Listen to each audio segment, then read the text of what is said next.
வணக்கம். இந்த வாரம் உலக அரங்கில் கவனம் பெற்ற முக்கிய செய்திகளை தொகுத்து தரும் this week around the world செய்தி தொகுப்பிற்கு உங்களை வரவேற்கின்றேன். நான் அகமது சுஹைல். கடந்த டிசம்பர் 7, 2025 முதல் டிசம்பர் 14, 2025 வரையான ஒரு வார கால பகுதியில் இடம்பெற்ற முக்கிய செய்திகளை இப்பொழுது பார்க்கலாம். முதலில் தலைப்புச் செய்திகள். UAE நிவாரணக் குழு இலங்கையில் பேரிடர் பணிகளை நிறைவு செய்து நாடு திரும்பியது. பேரிடரால் பாதிக்கப்பட்ட குழந்தைகளின் புகைப்படங்கள், தகவல்களை பகிர வேண்டாம், இலங்கை அரசு எச்சரிக்கை. பிணை முறி மோசடி வழக்கு முன்னாள் மத்திய வங்கி ஆளுநர் அர்ஜுன் மகேந்திரனை கைது செய்ய நீதிமன்றம் உத்தரவு. இலங்கையின் போதைப்பொருள் கடத்தல்காரரின் 180 மில்லியன் மதிப்புள்ள சொத்துகள் முடக்கம். ஓமான் கடலில் எண்ணெய் கப்பல் பறிமுதல். இலங்கையர்கள் உட்பட 18 பேர் ஈரானில் கைது. டெல்லியில் காற்று மாசு, ஆபத்தான நிலை பிரகடனம். மெஸ்ஸி கோ டூர் கல்கத்தா நிகழ்வின் முக்கிய ஏற்பாட்டாளர் கைது. UAE விசா விதிகளில் 11 மாற்றங்கள். UAEயில் கனமழை எச்சரிக்கை. 2026 முதல் UAE முழுவதும் வெள்ளி ஜும்மா தொழுகை நேரங்களில் மாற்றம். அமெரிக்காவில் ட்ரம்ப் கோல்ட் கார்டு புதிய விசா திட்டம் ஆரம்பம். ஆஸ்திரேலியாவில் 16 வயதுக்குட்பட்டோருக்கு சமூக ஊடகங்கள் பயன்படுத்த தடை. இனி விரிவான செய்திகளை பார்க்கலாம். இலங்கையில் டிட்வா சூறாவளி மற்றும் நிலச்சரிவால் பாதிக்கப்பட்டவர்களுக்கு நிவாரண பணியாற்றிய ஐக்கிய அரபு எமிரேட்ஸின் நிவாரணக் குழு தங்கள் பணியை வெற்றிகரமாக முடித்து நாடு திரும்பியுள்ளது. ஐக்கிய அரபு எமிரேட்ஸ் நாட்டின் தலைவர் ஷேக் முகமது பின் சாயித் அல் நஹ்யான் அவர்களின் வழிகாட்டுதலின் பேரில் மேற்கொள்ளப்பட்ட இந்த நிவாரணப் பணியில் பாதிக்கப்பட்ட குடும்பங்களுக்கு உணவுப் பொருட்கள், கூடாரங்கள் மற்றும் நிவாரண உதவிகள் உள்ளிட்ட 116 மெட்ரிக் டன் மனிதாபிமான உதவிகள் வழங்கப்பட்டன. இணையாக செயல்பட்ட ஐக்கிய அரபு எமிரேட்ஸின் தேடுதல் மற்றும் மீட்புக் குழு உள்நாட்டு அதிகாரிகளின் ஒருங்கிணைப்பில் நிபுணத்துவ செயற்பாடுகளை மேற்கொண்டு காணாமல் போன 20 நபர்களின் உடல்களை கண்டெடுத்ததோடு சிறு காயங்களுடன் இருந்த 8 நபர்களுக்கு மருத்துவ சிகிச்சையும் வழங்கியது. ஐக்கிய அரபு எமிரேட்ஸின் நிவாரண குழுவின் தலைவர், மனிதாபிமான உதவி ஐக்கிய அரபு எமிரேட்ஸின் உலகளாவிய ஈடுபாட்டின் மைய கொள்கையாகும் என்றும் இயற்கை பேரழிவுகளால் பாதிக்கப்பட்ட நாடுகளுக்கு ஆதரவை தொடர்ந்து வழங்குவதில் ஐக்கிய அரபு அமீரகம் உறுதி பூண்டுள்ளது என்றும் தெரிவித்தார். இலங்கையில் அண்மையில் ஏற்பட்ட பேரிடரினால் பாதிப்புக்குள்ளான குழந்தைகளின் புகைப்படங்கள் மற்றும் வீடியோ பதிவுகள் அல்லது தனிப்பட்ட தகவல்களை பகிர்வதை பொதுமக்கள் மற்றும் ஊடக நிறுவனங்கள் தவிர்க்குமாறு பெண்கள் மற்றும் குழந்தை விவகார அமைச்சகம் கோரியுள்ளது. அத்தகைய வெளியீடுகள் குழந்தைகளின் அடையாளத்தையும் தனியுரிமையையும் பாதிக்கக்கூடியது மட்டுமல்லாமல் குழந்தை கடத்தல் செய்யும் குற்றவாளிகளின் கைகளில் சிக்க வாய்ப்பிருப்பதாக அமைச்சகம் எச்சரித்தது.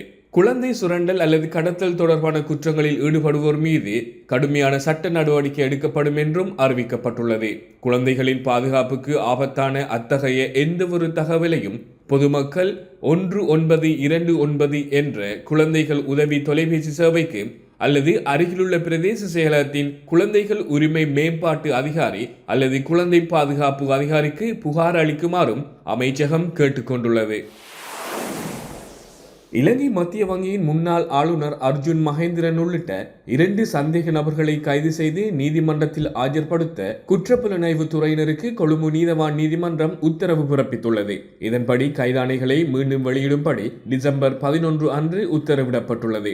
பண மோசடி விசாரணை தொடர்பான முறைப்பாட்டின் அடிப்படையில் அளிக்கப்பட்ட இந்த உத்தரவு பெர்பெச்சுவல் ட்ரெஷரிஸ் நிறுவனம், முன்னாள் மத்திய வங்கி ஆளுநர் மற்றும் சிலர் மீது குற்றப்புலனாய்வு திணைக்களம் தாக்கல் செய்த முறைப்பாட்டை விசாரித்த கொழும்பு முதன்மை நீதிபதி இந்த உத்தரவினை பிறப்பித்தார்.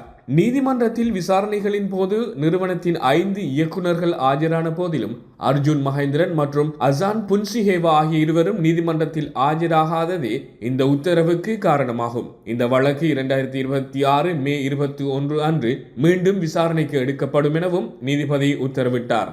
விசாரணையை விரைவாக முடித்து அறிக்கை சமர்ப்பிக்குமாறு குற்றப்புலனாய்வு திணைக்களத்திற்கு உத்தரவிடப்பட்டுள்ளது. போதைப்பொருள் கடத்தலில் ஈடுபட்டதாக சந்தேகிக்கப்படும் ஒருவரின் முறைகேடாக ஈட்டிய சொத்துக்களை மீட்டெடுப்பதற்கான விசாரணையில் இலங்கை காவல்துறையின் சட்டவிரோத சொத்துகள் விசாரணை பிரிவு 180 மில்லியன் ரூபாய் மதிப்புள்ள நிலங்கள் மற்றும் கட்டிடங்களை கைப்பற்றியுள்ளது. தனமல்விலவை சேர்ந்த 52 வயதை உடைய ஒருவரை காவல்துறை கடந்த காலத்தில் போதைப்பொருள் வைத்திருந்ததாக கைது செய்திருந்தது. தற்போதைய விசாரணையில் அவருடைய மனைவியின் பெயரில் போதைப்பொருள் கடத்தல் மூலம் கிடைத்த வருமானத்தில் பல சொத்துகள் வாங்கப்பட்டதாக கண்டறியப்பட்டுள்ளது. கைப்பற்றப்பட்ட சொத்துகளில் ஒரு மருந்தகம், ஒரு ஹோட்டல், பல கடை கட்டிடங்கள் மற்றும் ஒரு தனி வீடு உள்ளிட்டவை அடங்கும் எனவும் தெரிவிக்கப்பட்டுள்ளது.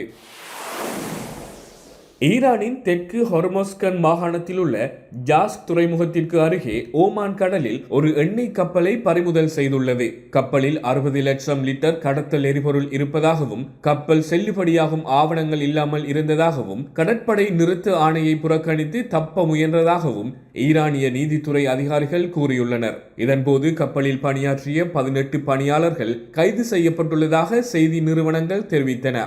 கைது செய்யப்பட்ட பணியாளர்களில் இலங்கை, இந்தியா மற்றும் வங்கதேச நாட்டினர் இருப்பதாகவும் செய்தி வெளியீடுகள் தெரிவித்தன. இதனை அடுத்து ஈரான் மற்றும் ஓமானில் உள்ள இலங்கை தூதரகங்கள் தொடர்புடைய அதிகாரிகளையும் தொடர்பு கொண்டு உத்தியோகபூர்வ தகவல்களை கோரியுள்ளதாக இலங்கை அமைச்சர் அருண் ஹேமச்சந்திர தெரிவித்தார். இலங்கையர்கள் அடையாளம் உறுதிப்படுத்தப்பட்டவுடன் நிலைமைக்கேற்ப உரிய ராஜதந்திர நடவடிக்கைகளை மேற்கொள்ளப்படும் என அவர் கூறினார். டெல்லியின் காற்றுத்தரம் அதிகாரப்பூர்வ குறியீட்டில் 450 தாண்டி கடுமையான நிலையை எட்டியுள்ளதாக தெரிவிக்கப்படுகின்றது. இது இந்த குளிர்காலத்தின் மிக மோசமான அளவீடாகும். குளிர்காற்று மற்றும் காற்றோட்ட குறைவு காரணமாக வாகன மாசு, கட்டுமான தூசி மற்றும் பயிர் எரிப்பு புகை ஆகியவை சிக்கி பனிப்படலம் உருவாகியுள்ளது. இந்த அபாயகரமான சூழ்நிலையில் மக்கள், குறிப்பாக குழந்தைகள் மற்றும் சுவாச நோயாளிகள் வீட்டிற்குள் இருக்குமாறு சுகாதார அதிகாரிகள் கடுமையாக அறிவுறுத்தியுள்ளனர். வெளியே செல்ல நேரிடும் போது முகக்கவசம் அணியவும் அறிவுறுத்தப்பட்டுள்ளது. இந்நிலையில் அரசாங்கம் மிக உயர்ந்த 4ஆம் கட்ட பாதுகாப்பு நடவடிக்கைகளை அமுல்படுத்தியுள்ளது. லியோனல் மெஸ்ஸியின் கோ டூர் நிகழ்ச்சியின் கொல்கத்தா நிகழ்வு அரங்கேற்றத்தில் குழப்பம் ஏற்பட்டதை அடுத்து நிகழ்ச்சியின் முக்கிய ஏற்பாட்டாளர் சந்துரு தத்தா கைது செய்யப்பட்டுள்ளார். டிசம்பர் 13 சனிக்கிழமை நடைபெற்ற நிகழ்வில் உலக கால்பந்து வீரர் மெஸ்ஸி சில நிமிடங்கள் மட்டுமே தோன்றி விரைவில் அரங்கை விட்டு வெளியேறியதால் அதிக விலை கொடுத்து டிக்கெட் வாங்கிய ஆயிரக்கணக்கான ரசிகர்கள் கோபம் கொண்டனர். இதன் விளைவாக சால்ட் லேக் அரங்கில் தண்ணீர் போத்தல்கள் மற்றும் நாற்காலிகளை வீசுதல் மற்றும் கேட்டை உடைத்து மைதானத்திற்குள் நுழைய முயற்சித்தல் போன்ற குழப்ப நிலை உருவானது. ஏற்பாட்டில் ஏற்பட்ட சீர்குலைவு மற்றும் அரசியல்வாதிகள் மற்றும் விஐபிகளை மட்டுமே மெஸ்ஸி சந்தித்ததாக குற்றம் சாட்டிய ரசிகர்களின் சீற்றத்தை கட்டுப்படுத்த காவல்துறையினர் ஈடுபடுத்தப்பட்டனர். இந்த சம்பவத்திற்கு பின்னர் ஏற்பாட்டாளர் கைது செய்யப்பட்டு விசாரணை நடத்தப்படுவதாகவும் புகார் பதிவு செய்யப்பட்டு ரசிகர்களுக்கு பணத்தை திருப்பித் தர ஏற்பாட்டாளர்கள் உறுதி அளித்துள்ளதாகவும் அதிகாரிகள் தெரிவித்தனர். மேற்கு வங்க முதல்வர் மம்தா பானர்ஜி ரசிகர்களிடம் வருத்தம் தெரிவித்ததோடு ஒரு விசாரணை குழுவை அமைப்பதாகவும் அறிவுறுத்தியிருக்கின்றார். அனைத்திந்திய கால்பந்து கூட்டமைப்பு தங்கள் அமைப்புக்கு இந்த நிகழ்வு பற்றி எந்த தகவலும் தெரிவிக்கப்படவில்லை என்றும் அது ஒரு தனியார் ஏற்பாடு செய்த நிகழ்வு என்றும் கூறியுள்ளது. ஐக்கிய அரபு எமிரேட்ஸ் அதன் விசா விதிகளில் 11 முக்கியமான மாற்றங்களை அறிமுகப்படுத்தியுள்ளது. இந்த மாற்றங்கள் சுற்றுலா பயணிகள் முதல் ரெசிடென்சி விசா உள்ளவர்களையும் உள்ளடக்கியுள்ளது. செயற்கை நுண்ணறிவு நிபுணர்கள், பொழுதுபோக்கு துறையினர், நிகழ்வுகள் மற்றும் கப்பல் சுற்றுலா தொடர்பானவர்களுக்காக 4 புதிய சுற்றுலா விசா வகைகள் அறிமுகப்படுத்தப்பட்டுள்ளன. குறிப்பிடத்தக்க பங்களிப்புகள் செய்த சுற்றுச்சூழல் ஆர்வலர்களுக்கு 10 ஆண்டு ப்ளூ ரெசிடென்சி விசாவும் தொடங்கப்பட்டுள்ளது. கோல்டன் விசா திட்டமும் விரிவாக்கப்பட்டு 15 ஆண்டுகளுக்கும் மேல் பணியாற்றிய தாதியர்கள், கண்டென்ட் கிரியேட்டர்ஸ் மற்றும் இஸ்லாமிய அறக்கட்டளை நன்கொடையாளர்களும் இதன் கீழ் விண்ணப்பிக்க தகுதி பெற்றுள்ளனர். விசா ஸ்பான்சர்ஷிப் விதிகளும் மாற்றம் ஏற்படுத்தப்பட்டுள்ளது. உறவினருக்கு விசிட் விசா ஸ்பான்சர்ஷிப் செய்ய விரும்பும் UAE ரெசிடென்ஸ் ஒருவர் தங்கள் உறவு முறையை பொறுத்து மாதம் 4000, 8000 அல்லது 15000 திர்ஹம் வருவாய் வரை நிரூபிக்க வேண்டும். சில நாட்டு குடிமக்களுக்கான வசதிகளும் விரிவாக்கப்பட்டுள்ளன. ஆஸ்திரேலியா, கனடா, ஜப்பான் போன்ற நாடுகளின் வசிப்பிட அனுமதியுள்ள இந்தியர்களும் முன்பிருந்த ஐரோப்பிய ஒன்றியம், அமெரிக்கா ஆகியவற்றுடன் கூடுதலாக ஒன் அரைவல் விசா பெற்றுக்கொள்ளலாம். பாகிஸ்தானியர்களுக்கு 5 ஆண்டு மல்டிபிள் என்ட்ரி சுற்றுலா விசா வழங்குவது மீண்டும் தொடங்கப்பட்டுள்ளது. முக்கிய நடைமுறை மாற்றங்களில் விண்ணப்பத்துடன் பாஸ்போர்ட்டின் வெளியுறை பக்கத்தின் நகலை சேர்ப்பது இப்போது கட்டாயமாக்கப்பட்டுள்ளது. மேலும் துபாயில் நிலுவையில் உள்ள எந்த ஒரு போக்குவரத்து தண்டப்பணங்களையும் செலுத்தாமல் வசிப்பிட விசாவை புதுப்பிக்க முடியாது. கோல்டன் விசாதாரர்களுக்கு அவசர காலங்களில் வெளிநாடுகளில் உதவி பெற தூதரக சேவைகளும் உறுதி செய்யப்பட்டுள்ளன. ஐக்கிய அரபு அமீரகத்தில் வரும் வாரத்தில் கடுமையான வானிலை மாற்றம் எதிர்பார்க்கப்படுகிறது. டிசம்பர் 14 செவ்வாய்க்கிழமை முதல் 19 ஞாயிறு வரை கனத்த மழை, இடி, மின்னல் மற்றும் வெப்பநிலை வீழ்ச்சி நிலவும் என தெரிவிக்கப்பட்டுள்ளது.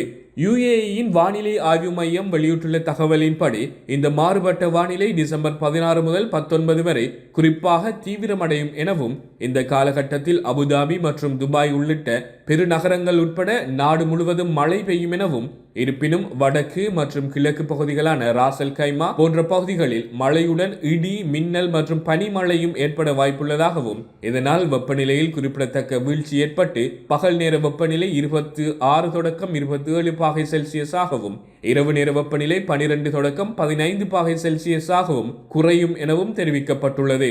இந்த காலநிலை காரணமாக கடலில் அலைகள் அதிகரிக்கும் சாத்தியம் இருப்பதால் மீனவர்கள் மற்றும் பொதுமக்கள் கடலில் செல்ல தவிர்க்க அறிவுறுத்தப்படுகிறார்கள். வானிலை அதிகாரிகள் வெள்ளப்பெருக்கு பாதிப்புள்ள பகுதிகளை தவிர்ப்பதோடு அதிகாரப்பூர்வமான வானிலை எச்சரிக்கைகளை கண்காணிக்குமாறு பொதுமக்களுக்கு அறிவுறுத்தியுள்ளனர்.